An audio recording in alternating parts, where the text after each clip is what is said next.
Hello दोस्तों, कैसे हैं आप सब। उम्मीद करती हूँ कि आप लोग अच्छे होंगे और अपनी पढ़ाई अच्छे से कर रहे होंगे।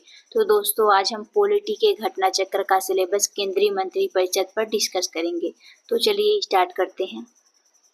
नोट्स देख लेते हैं। केंद्रीय मंत्री परिषद में प्रधानमंत्री, कैबिनेट मंत्री, राज्य मंत्री तथा उप मंत्री शामिल होते हैं। अनुच्छेद 74 के 1 के अनुसार राष्ट्रपति को सहायता और सलाह देने के लिए एक मंत्री परिषद होगी, जिसका प्रधान प्रधानमंत्री होगा। राष्ट्रपति अपने कृत्यों का प्रयोग करने में मंत्री परिषद की सलाह से कार्य करेगा। 42वें संविधान संशोधन अधिनियम 1976 द्वारा शामिल, परंतु राष्ट्रपति मंत्री परिषद से ऐसी सलाह पर साधारणतया या अन्यथा पुनर्विचार करने की अपेक्षा कर सकेगा और राष्ट्रपति ऐसे पुनर्विचार के पश्चात दी गई सलाह के अनुसार कार्य करेगा। 44वें संविधान संशोधन अधिनियम 1978 द्वारा शामिल अनुच्छेद 74 2 के अनुसार इस प्रश्न की किसी न्यायालय में जांच नहीं की जाएगी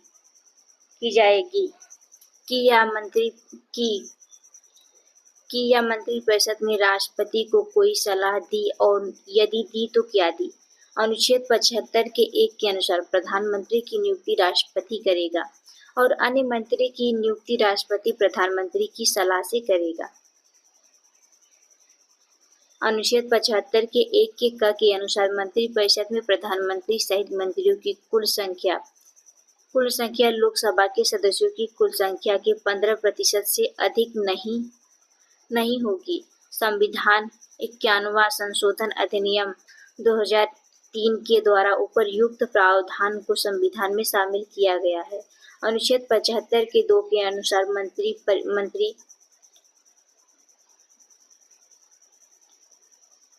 मंत्री राष्ट्रपति के प्रसाद पर्यंत अपना पद धारण करते हैं। अनुच्छेद 75 के 3 के अनुसार मंत्री परिषद लोकसभा के प्रति सामूहिक रूप से उत्तरदायी होती है।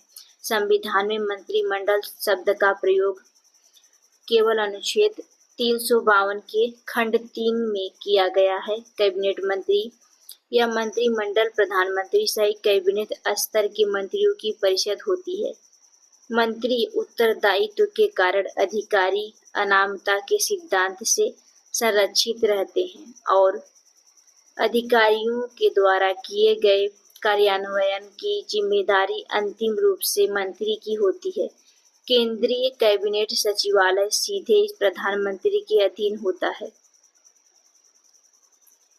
इसका प्रशासनिक प्रमुख कैबिनेट सचिव होता है, जो सिविल सर्विसेज बोर्ड का पदेन अध्यक्ष भी होता है। अनुच्छेद 75 के 5 के अनुसार कोई मंत्री जो निरंतर 6 माह की किसी अवधि तक संसद के किसी सदन का सदस्य नहीं है, उस अवधि की समाप्ति पर मंत्री नहीं रहेगा।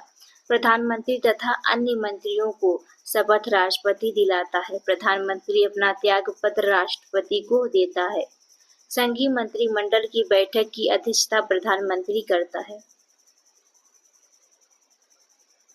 अनुच्छेद 78 के अनुसार प्रधानमंत्री राष्ट्रपति को ऐसी सूचना देगा जो संघीय प्रशासन तथा विधान के बारे में उनके द्वारा मांगी जाए।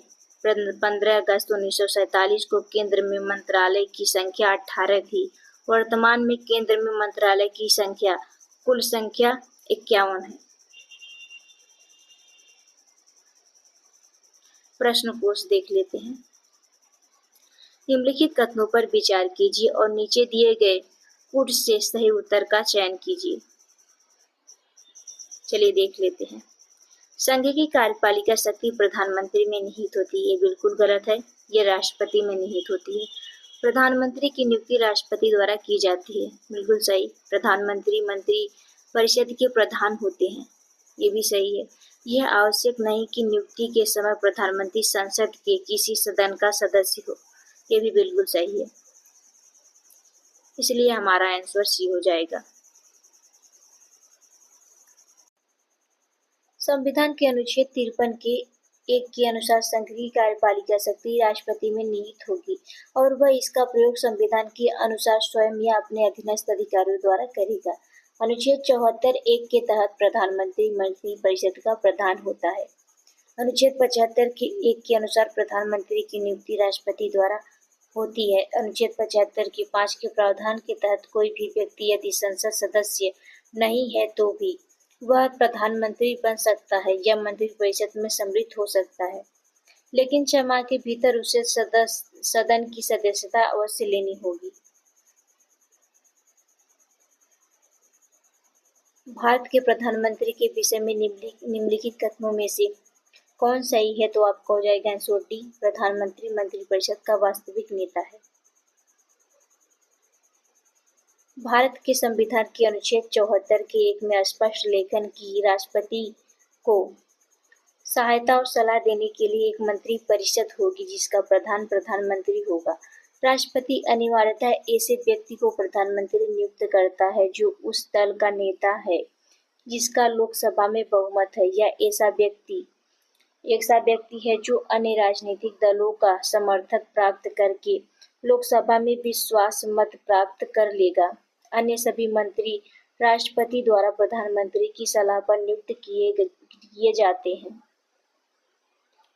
अनुच्छेद 75(3) के तहत मंत्रिपरिषद प्रधानमंत्री सहित लोकसभा के प्रति सामूहिक रूप से उत्तरदायी होती है। प्रधानमंत्री व्यवहार में राष्ट्रपति के माध्यम से किसी भी मंत्री को बर्खास्त कर सकता है। व्यवहार में प्रधानमंत्री मंत्रिपरिषद का वास्तविक नेता होता है, अतः विकल्प डी सही उत्तर है। भारत का प्रधानमंत्री होता है तो आपका हो जाएगा आंसर डी। भारत का प्रधानमंत्री नियुक्त होता है। भारत का प्रधानमंत्री मुख्य है तो आपको हो जाएगा आंसर बी, केंद्र सरकार का।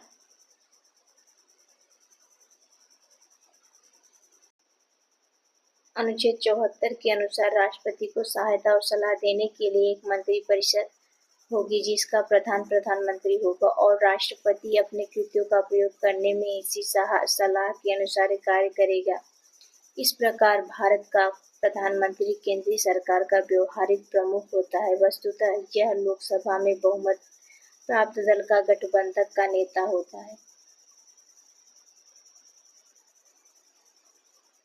भारतीय संविधान के अनुच्छेद 78 में प्रावधान है दायित्व का, तो आपको हो जाएगा आंसर डी, प्रधानमंत्री की। भारतीय संविधान के अनुच्छेद 78 में प्रधानमंत्री के दायित्व का प्रावधान है जिनके तहत प्रधानमंत्री का यह कर्तव्य होगा कि वह का देख लेते संघ के कार्यकलाप के प्रशासन संबंधित और विधान विषयक स्थापनाओं संबंधित मंत्रिपरिषद के सभी विनिश्चय राष्ट्रपति को संसूचित करे। देख लेते संघ के कार्यकलाप के प्रशासन संबंधित और विधान विषयक प्रस्तावनाओं संबंधित जो जानकारी राष्ट्रपति मांगे वह दे और किसी विषय को जिस पर किसी मंत्री ने विनिश्चित कर दिया है किंतु मंत्रिपरिषद ने विचार नहीं किया है, राष्ट्रपति द्वारा अपेक्षा किए जाने पर परिषद के समक्ष विचार के लिए रखे। कैबिनेट का तात्पर्य है तो आपका हो जाएगा आंसर बी, कैबिनेट स्तर के मंत्री। कैबिनेट या मंत्रिमंडल प्रधानमंत्री सहित कैबिनेट स्तर के मंत्रियों की परिषद होती है, जबकि मंत्रिपरिषद में प्रधानमंत्री एवं कैबिनेट स्तर के मंत्री सहित राज्य मंत्री एवं मुख्यमंत्री भी शामिल होते हैं। मंत्रिमंडल का उल्लेख मात्र अनुच्छेद 352 में 42वें संविधान संशोधन से है। कैबिनेट में सम्मिलित होते हैं तो आपका हो जाएगा आंसर बी, केवल कैबिनेट मंत्री। संविधान में मंत्रिमंडल शब्द का एक ही बार प्रयोग हुआ है और वह तो आपको हो जाएगा आंसर ए, अनुच्छेद 352 में।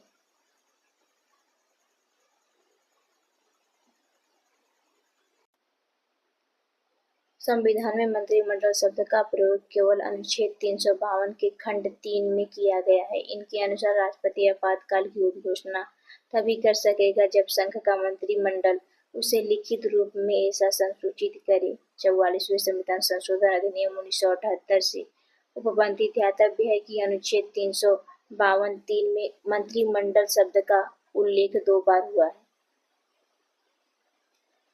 संघ सरकार के संदर्भ में निम्नलिखित कथनों पर विचार कीजिए। पहला देख लेते हैं। एन गोपालास्वामी अयंगर समिति ने सुधार दिया था कि किसी मंत्री और किसी सचिव को प्रशासनिक सुधार करने और उसे बढ़ावा देने के लिए पूर्णतः नामित किया जाना चाहिए। ये गलत है। प्रशासनिक सुधार आयोग 1966 की स्तुति के आधार पर वर्ष 1970 में कार्मिक विभाग का गठन किया गया और इसे प्रधानमंत्री के प्रभाव के अधीन रखा गया। तो आपका हो जाएगा ये बिल्कुल सही है दूसरा, इसलिए हमारा आंसर हो जाएगा बी केवल 2। एन गोपालास्वामी अयंगर संविधान सभा की प्रारूप समिति के एक सदस्य थे जिन्होंने 1950 में अपनी रिपोर्ट केंद्र सरकार की मशीनरी का पुनर्गठन में मंत्रियों के समूह ब्यूरो बनाए जाने, कार्मिकों की क्षमताओं में सुधार तथा एक संगठन एवं प्रक्रियाएं प्रभाव की स्थापना की अनुशंसा की थी। इस प्रकार प्रश्नगत कथन एक सही नहीं है। प्रशासनिक सुधार आयोग 1966 से 1969 में भारत सरकार की मशीनरी पर अपनी रिपोर्ट में प्रधानमंत्री के प्रत्यक्ष प्रभाव के तहत एक पृथक कार्मिक विभाग के गठन की अनुशंसा की थी। तदनुसार अगस्त 1970 में नए कार्मिक विभाग का गठन कैबिनेट सचिवालय के तहत किया गया, जो कि प्रधानमंत्री के ही प्रभाव में होता है। फरवरी 1973 में ऐसे कार्मिक और प्रशासनिक सुधार विभाग के रूप में परिवर्तित किया गया तथा अप्रैल 1977 में इस विभाग को कैबिनेट सचिवालय से हटाकर गृह मंत्रालय के तहत लाया गया। जनवरी 1985 में इस विभाग को गृह मंत्रालय से स्थानांतरित कर प्रधानमंत्री के स्वतंत्र प्रभाव के तहत कर दिया गया।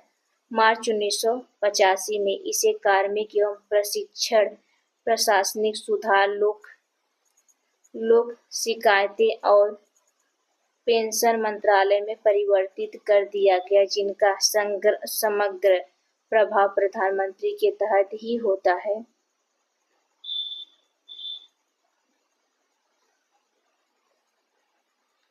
संघ सरकार के संदर्भ में निम्नलिखित कथनों पर विचार कीजिए।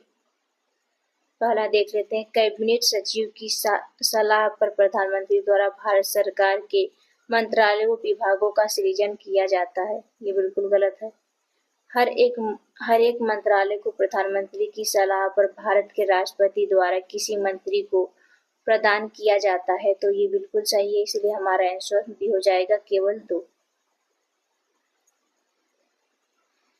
कैबिनेट सचिव कैबिनेट सचिवालय का प्रमुख होता है, जो सिविल सर्विसेज बोर्ड का पदेन अध्यक्ष भी होता है। मंत्रालय की विभिन्न गतिविधियों के बारे में एवं कार्य संचालन संबंधित नियमों के बारे में जानकारी प्राप्त करना इसका कार्य होता है। भारत सरकार कार्य आवंटन नियम 1961 के तहत सरकार के मंत्रालय विभाग राष्ट्रपति द्वारा प्रधानमंत्री की सलाह पर सृजित किए जाते हैं। प्रधानमंत्री की सलाह पर भारत के राष्ट्रपति द्वारा किसी मंत्री को नियुक्त किया जाता है तथा मंत्रालयों विभागों का बंटवारा भी राष्ट्रपति प्रधानमंत्री की सलाह से करता है। अतः कथन 1 गलत है और कथन 2 सही है, इसलिए विकल्प बी सही उत्तर है। संसदीय शासन में वास्तविक कार्यपालिका शक्ति किसके पास होती है? तो आपका हो जाएगा आंसर बी, प्रधानमंत्री। भारतीय संविधान के अनुसार प्रधानमंत्री का पद बहुत महत्वपूर्ण होता है। संसदीय व्यवस्था में राष्ट्रपति केवल नाम मात्र का कार्यकारी प्रमुख होता है तथा वास्तविक कार्यकारी शक्ति प्रधानमंत्री के पास होती है। अनुच्छेद 74(1) के अनुसार राष्ट्रपति को सहायता और सलाह देने के लिए एक मंत्री परिषद होगी, जिसका प्रधान प्रधानमंत्री होगा और राष्ट्रपति अपने कृत्यों का प्रयोग करने में ऐसी सलाह के अनुसार कार्य करेगा। निम्नलिखित कथनों पर विचार कीजिए। राष्ट्रपति पहला राष्ट्रपति भारत सरकार का कार्य अधिक सुविधापूर्ण किए जाने के लिए और मंत्रियों में युक्त कार्य के आवंटन के लिए नियम बनाएगा। बिल्कुल सही है। दूसरा देख लेते हैं, भारत सरकार की समस्त कार्यपालक कार्यवाहियां प्रधानमंत्री के नाम से ही की हुई कही जाएंगी। ये गलत है, इसलिए हमारा आंसर ए हो जाएगा, केवल एक। भारतीय संविधान के अनुच्छेद 77 के एक के अनुसार भारत सरकार की समस्त कार्यपालिका कार्यवाही राष्ट्रपति के नाम से की हुई कही जाएंगी तथा अनुच्छेद 77(3) के अनुसार राष्ट्रपति भारत सरकार का कार्य अधिक सुविधापूर्ण किए जाने के लिए और मंत्रियों में युक्त कार्य के आवंटन के लिए नियम बनाएगा। इस प्रकार उपर्युक्त कथनों में से केवल कथन एक सत्य है। यदि भारत के प्रधानमंत्री संसद के उच्च सदन के सदस्य हैं तो आपका हो जाएगा आंसर ए। वे अविश्वास प्रस्ताव की स्थिति में अपने पक्ष में वोट नहीं दे सकेंगे। प्रधानमंत्री या मंत्रिपरिषद का कोई सदस्य जो किसी भी सदन का सदस्य है वह वहां बोल सकता है और मतदान कर सकता है, किंतु वह जिस सदन का सदस्य नहीं है वहां बोल तो सकता है किंतु मतदान में भाग नहीं ले सकता है। अविश्वास प्रस्ताव मंत्रिपरिषद में लोकसभा के विश्वास के निर्धारण हेतु लोकसभा में ही लाया जाता है। अतः यदि भारत के प्रधानमंत्री संसद के उच्च सदन के सदस्य हैं तो वे अविश्वास प्रस्ताव की स्थिति में अपना वोट नहीं दे सकेंगे। यदि अविश्वास प्रस्ताव लोकसभा में पारित हो जाए तो मंत्रिपरिषद को त्याग पत्र देना पड़ेगा। भारतीय संविधान के निम्नलिखित प्रावधानों में से कौन सा प्रावधान मंत्रिपरिषद की नियुक्ति तथा पदच्युत को विवेचित करता है तो आपको हो जाएगा आंसर डी, अनुच्छेद 75। भारतीय संविधान का अनुच्छेद 75 मंत्रिपरिषद की नियुक्ति एवं पदच्युत को विवेचित करता है। अनुच्छेद 75(1) के अनुसार प्रधानमंत्री की नियुक्ति राष्ट्रपति करेगा और अन्य मंत्रियों की नियुक्ति राष्ट्रपति प्रधानमंत्री की सलाह पर करेगा। अनुच्छेद 75(2) के अनुसार मंत्री राष्ट्रपति के प्रसाद पर्यंत पद धारण करेगा। आमतौर पर भारत के प्रधानमंत्री होते हैं तो आपका हो जाएगा आंसर बी, लोकसभा का सदस्य। संविधान के अनुसार प्रधानमंत्री दोनों सदनों में से किसी का भी सदस्य हो सकता है। आमतौर पर वह लोकसभा का सदस्य होता है क्योंकि लोकसभा जनता के द्वारा प्रत्यक्ष रूप से निर्वाचित निकाय है और वह लोकतांत्रिक ढंग से निर्वाचित सरकार का प्रतिनिधित्व करता है। फिर भी राज्यसभा से प्रधानमंत्री बनाए जाने पर कोई प्रतिबंध नहीं है, लेकिन ज्यादा लोकतांत्रिक यही है कि वह लोकसभा का सदस्य हो।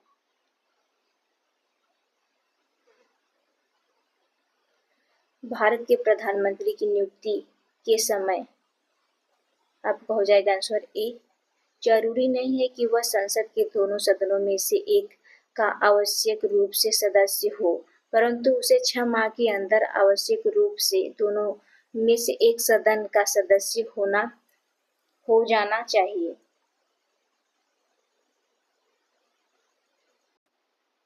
राष्ट्रपति द्वारा उस व्यक्ति को प्रधानमंत्री नियुक्त किया जाता है जिसे लोकसभा में बहुमत प्राप्त दल का गठबंधन के द्वारा अपना नेता चुना जाना है। प्रधानमंत्री की नियुक्ति के समय उनका किसी दल का सदस्य होना आवश्यक नहीं है, किंतु अनुच्छेद 75(5) के प्रावधान के तहत प्रधानमंत्री पद पर नियुक्त किए जाने के 6 माह के भीतर उसे किसी एक सदन लोकसभा या राज्यसभा का सदस्य बन जाना आवश्यक होगा, अन्यथा 6 माह बाद वह अपने पद पर नहीं बना रह जाएगा। भारत का प्रधानमंत्री बनने के लिए न्यूनतम आयु कितनी होनी चाहिए तो आपका हो जाएगा आंसर बी, 25 वर्ष। संविधान के अनुच्छेद 75(1) के अनुसार राष्ट्रपति प्रधानमंत्री की नियुक्ति करेगा। वह व्यक्ति संसद सदस्य, लोकसभा या राज्यसभा होना अनिवार्य है, अतः 6 माह के भीतर उसे संसद का सदस्य होना होगा।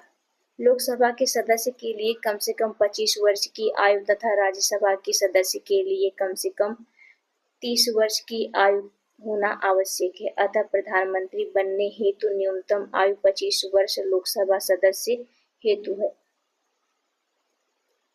प्रधानमंत्री को तो आपका हो जाएगा आंसर सी, राष्ट्रपति के द्वारा नियुक्त किया जाता है।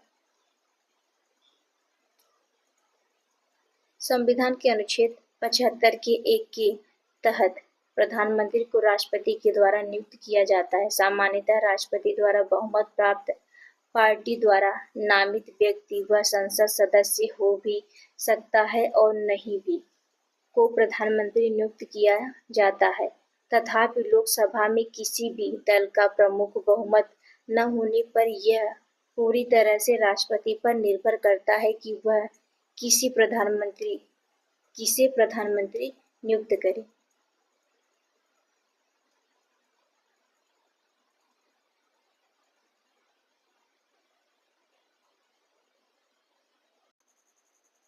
अग्रलिखित में से कौन सा वक्तव्य सही है? भारत का प्रधानमंत्री तो आपको हो जाएगा आंसर सी, अपने मंत्रिमंडल में मंत्री के रूप में काम करने के लिए व्यक्तियों का चयन करने में पूर्णतः स्वविवेक का प्रयोग करता है। प्रधानमंत्री मंत्रिपरिषद का प्रधान होता है। उसे अपने सहयोगी के रूप में ऐसे व्यक्तियों को चुनने का पूर्ण अधिकार है जो उनके साथ मिलकर कार्य कर सके। इस प्रकार मंत्रियों के चयन में वह स्वविवेक का प्रयोग करता है। वह संसद के बाहर के व्यक्ति को भी मंत्री बना सकता है, परंतु उस मंत्री को 6 माह के अंदर संसद सदस्य बनना अनिवार्य है। ऐसा न होने पर उसे 6 माह के पश्चात मंत्री पद से मुक्त हो जाना पड़ता है। अनुच्छेद 75(5) के तहत जो व्यक्ति संसद का सदस्य नहीं है, केंद्रीय मंत्री रह सकता है। तो आपको हो जाएगा आंसर भी 6 माह। भारत में वह मंत्री जो संसद के सदस्यों में से किसी सदन का भी सदस्य नहीं है, उसे मंत्री के पद से मुक्त हो जाना पड़ता है। तो आपको हो जाएगा आंसर 6 माह बाद। भारत की संसद के संदर्भ में निम्नलिखित में से कौन सा कथन सही नहीं है? तो आपको हो जाएगा आंसर सी, मंत्रिमंडल की सदस्यता निम्न सदन तक सीमित है।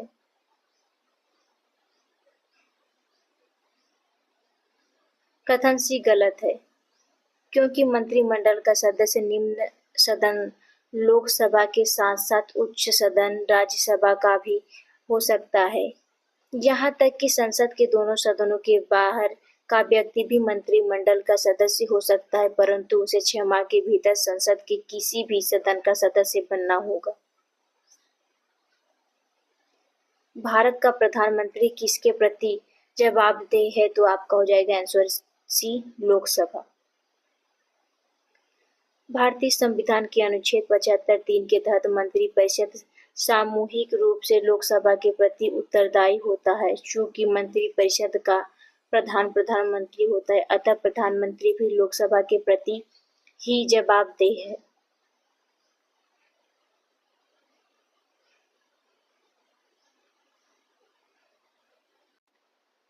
मंत्रिपरिषद सामूहिक रूप से उत्तरदायी होती है। तो आपका हो जाएगा, चलिए देख लेते हैं, लोकसभा के प्रति। बिल्कुल सही। एक संवैधानिक बाध्यता के अंतर्गत, ये भी सही है। अनुच्छेद 75(3) के अनुसार, ये भी सही है। अनुच्छेद 74 के 3 के अनुसार, ये गलत है, इसलिए हमारा आंसर बी हो जाएगा। संविधान के अनुच्छेद 75(3) के अनुसार मंत्रिपरिषद सामूहिक रूप से लोकसभा के प्रति उत्तरदायी होती है। यह एक संवैधानिक बाध्यता है, अतः अभीष्ट उत्तर विकल्प भी होगा। अनुच्छेद 74(3) संविधान में नहीं है। मंत्रिपरिषद उत्तरदायी होती है। तो आपको हो जाएगा चलिए थ्योरी के माध्यम से देखते हैं। अनुच्छेद 75 के 3 के अनुसार मंत्रिपरिषद लोकसभा के प्रति सामूहिक रूप से उत्तरदायी होती है, अतः निकटतम उत्तर संसद होगा, चूंकि लोकसभा विकल्प में नहीं है।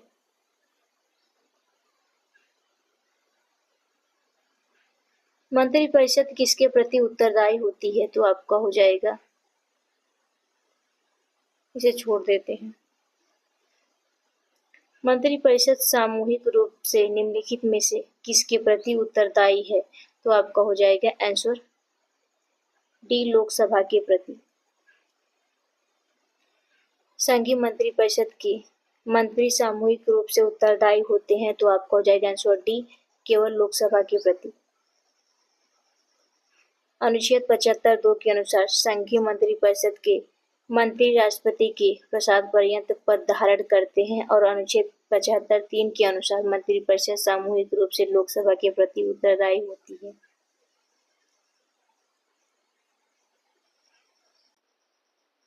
भारतीय संविधान के संदर्भ में निम्नलिखित कथनों पर विचार कीजिए। चलिए देख लेते हैं। पहला, संघ मंत्रिपरिषद लोकसभा के प्रति सामूहिक रूप से उत्तरदायी होगी, ये बिल्कुल सही है।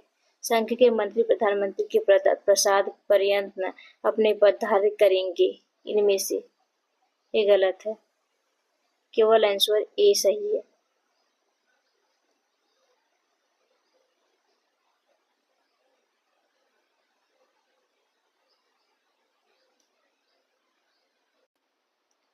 कथन है, भारत सरकार में मंत्रिपरिषद संयुक्त रूप से लोकसभा और राज्यसभा दोनों के प्रति उत्तरदायी है।